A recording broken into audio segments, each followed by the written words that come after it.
Hey everyone, welcome back to the channel. If you're a fan of coins, collecting, or just history in general, you're in the right place. Today, we're going to take a deep dive into a fascinating piece of American currency, the 1954 Jefferson Nickel, specifically the version without a mint mark. At first glance, the 1954 Jefferson Nickel might not seem like much. After all, it's just one of the many nickels in circulation back in the 1950s. But what makes this coin stand out is a small detail, the lack of a mint mark. To most people, this may not seem important, but in the world of numismatics coin collecting, this small feature can make all the difference, both in terms of rarity and value. So, let's take a closer look and uncover why this seemingly common coin is actually quite special. To understand why the 1954 Jefferson Nickel without a mint mark is valuable, let's first take a step back and look at the history behind the coin. The Jefferson Nickel was first introduced in 1938 to replace the Buffalo nickel, which had been in circulation for over 25 years. The new design, featuring a portrait of Thomas Jefferson on the obverse and his home, Monticello, on the reverse, was created by artist Felix Schlag. It was a clean, simple design that would become iconic in American coinage. Now, let's fast forward to 1954. The country had just come out of World War II and was moving into the post-war era. It was a time of significant economic change in the United States, and while life was changing for most people, the coinage coming out of the U.S. Mint was still very much business as usual. Jefferson nickels were being minted every year, with millions of coins entering circulation across the country. In 1954, the United States Mint had three primary facilities responsible for minting coins: Philadelphia, Denver, and San Francisco. The mint mark on a coin indicates where it was struck, and that mint mark is usually found on the reverse of the coin, next to the building. Philadelphia coins, however, were traditionally struck without a mint mark.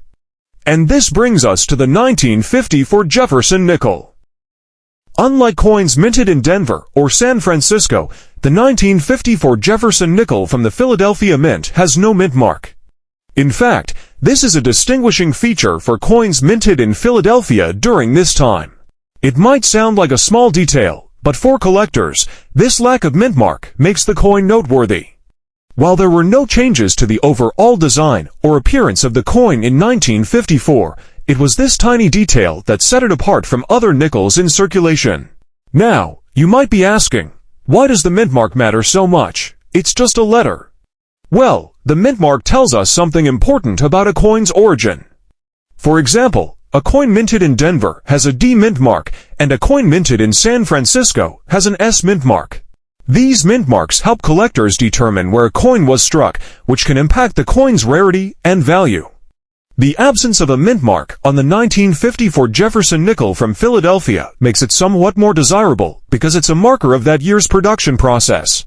On top of that, the number of coins produced each year can influence a coin's rarity. The U.S.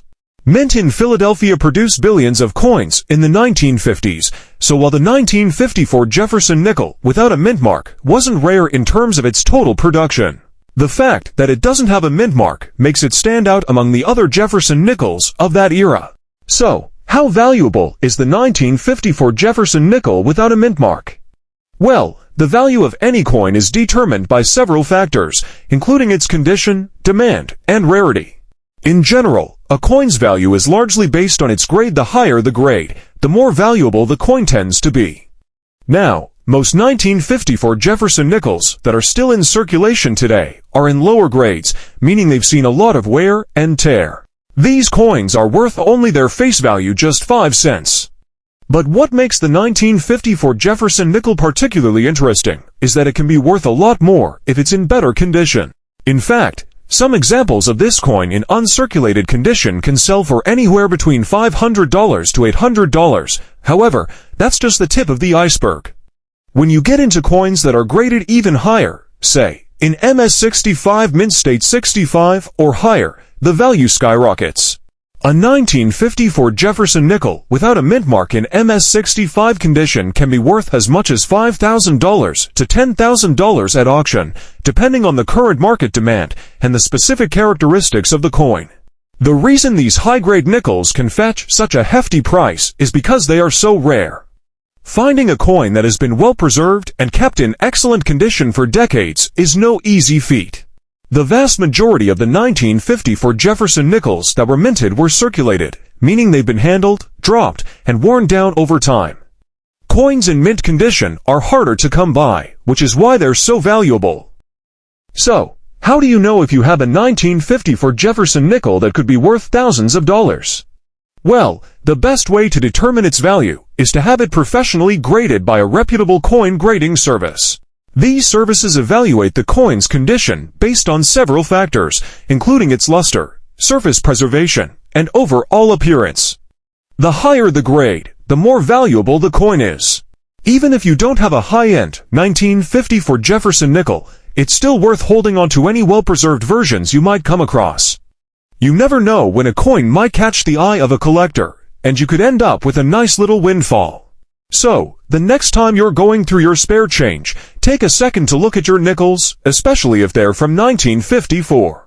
The Jefferson nickel without a mint mark is a small but significant part of American coin history, and who knows, you might have a valuable treasure hiding right under your nose. Thanks for tuning in, and happy hunting!